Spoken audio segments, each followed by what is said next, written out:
O movimento bandeirantista tem início em meados do século XVI.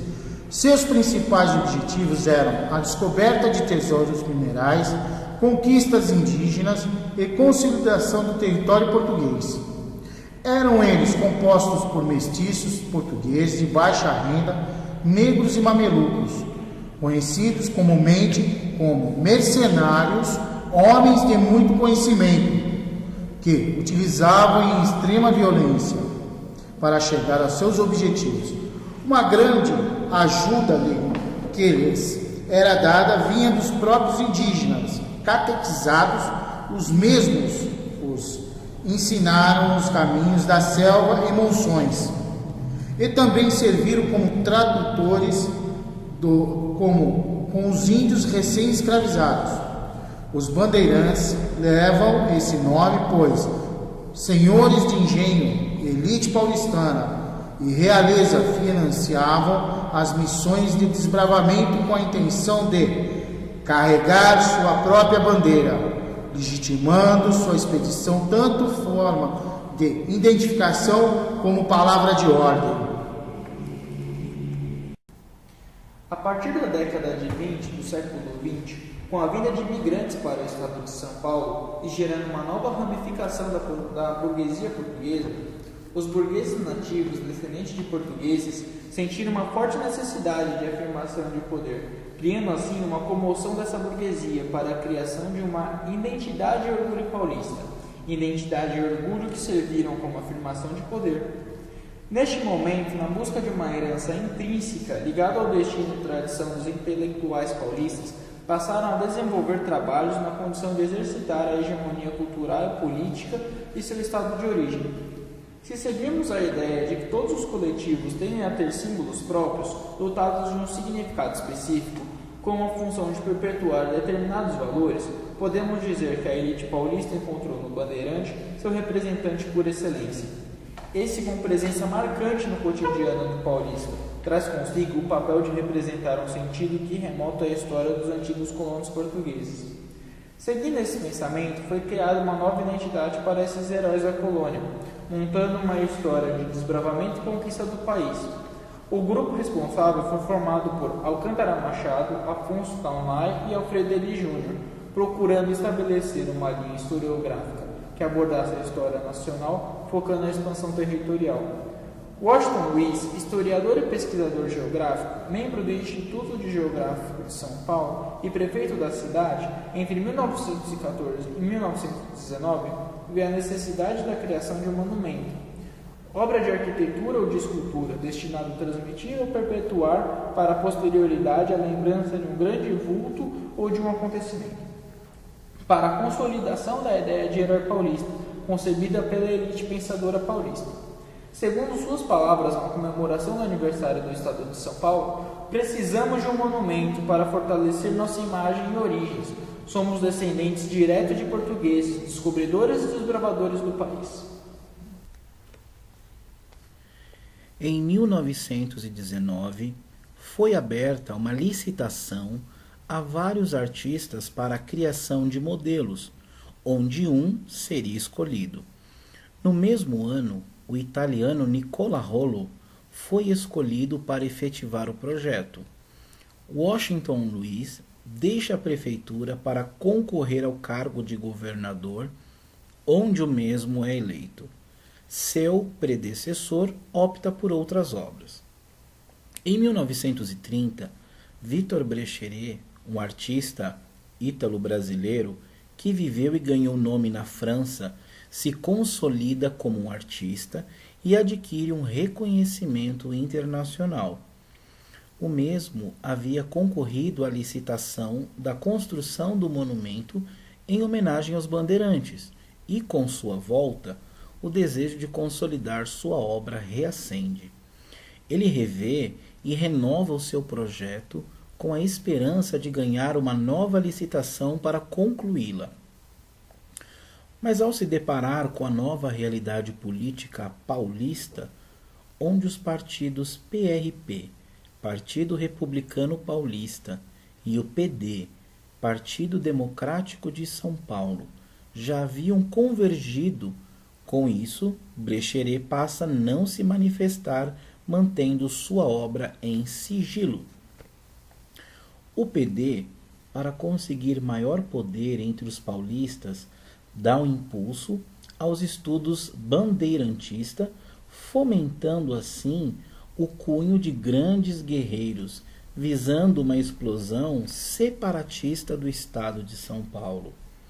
Um bom exemplo foi a mistura de ideia do soldado constitucionalista com a origem bandeirante desbravador, guerreiro e conquistador paulista, legitimando assim o seu poder. Confeccionaram selos, medalhas, capas de livros, tudo a fim de inflamar a realidade do momento, a forma de mobilizar toda a população. O herói paulista teve que perder o seu caráter elitista. Batalhões compostos exclusivamente de negros e índios respondem afirmando sua plena condição paulista. Seu auge foi com a criação de um gigante carregando em seus braços um anão a tiracolo com as feições de Getúlio Vargas, então atual presidente do país, culminando assim na Revolução de 32. Em 9 de julho de 1932, Getúlio Vargas derrota os rebelados, adotando rapidamente uma política de reconciliação com os paulistas, colocando no governo do estado de São Paulo um dos líderes constitucionalistas, Armando de Sales Oliveira, como assessores os escritores modernistas Menotti Delpica e Cassiano Ricardo, ambos próximos a Brecheret. A partir de 1933, a construção do monumento aos mortos pela constituição do movimento MMDC, acrônimo pelo qual se tornou conhecido o Levante Revolucionário Paulista. Apenas em 1936 sai o decreto sobre a criação do monumento às bandeiras, e ainda estando muito vivo o pensamento dos acontecimentos, se fazia necessário algo a mais, se fazia valorizar o paulista. Brecheret assume então o projeto ao final de 37. Já havia terminado as estatuetas preparatórias em gesso, quando Armando de Sales Oliveira aborta a ideia do gesso e impõe a execução em granito. O regime ditatorial e centralizador não vê com bons olhos um monumento que glorifica o mais poderoso estado da federação e acaba paralisando. Em 1939, o projeto é retomado. Na mesma época, é iniciada a construção da rodovia Anchieta por Adhemar de Barros, primeira rodovia com túneis, e novamente é deixado de lado o monumento às bandeiras. Para compensá-los, em 1940 é construída a imagem de Duque de Caxias, o herói nacional. Ainda assim, não é o bastante para os mesmos, já que não representa o herói paulista. O presidente, sabendo que a obra poderia reacender a chama do movimento constitucionalista, exige que Brecheret faça drásticas mudanças, como a retirada das escadarias, alegorias, marcos e deixá-lo quase em nível do solo, com a finalidade de simplificá-lo e diminuir o seu valor perante a sociedade paulista. Com essas condições, o presidente transfere a obrigação de construção em 1944 para o então prefeito Prestes Maia, que exige a transferência de terrenos como uma forma de pagamento dos gastos, negociação que durou 2 anos. Em 1946, após o término das negociações, foram contratados os escultores João Escoto e Ernesto Portante, responsáveis pela execução dos modelos de gesso a serem copiados posteriormente pela oficina de Cantareira. Em seguida, a prefeitura publicou os editais de concorrência para o fornecimento do granito.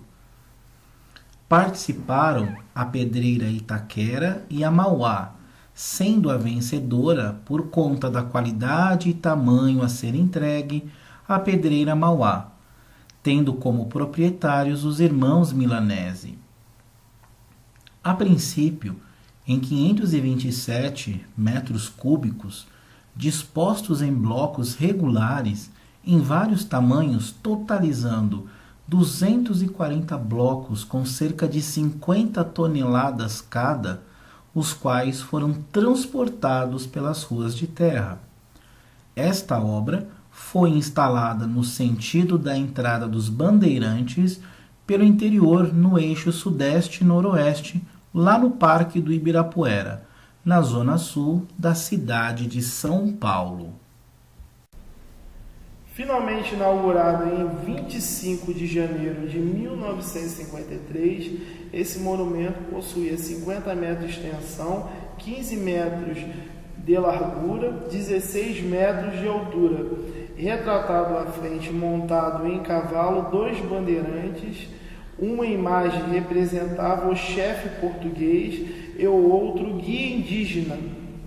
Atrás deles, um grupo formado de portugueses, de índios, negros e mamelucos que puxavam a canoa dos monções, usada pelos portugueses nas expedições pelos rios.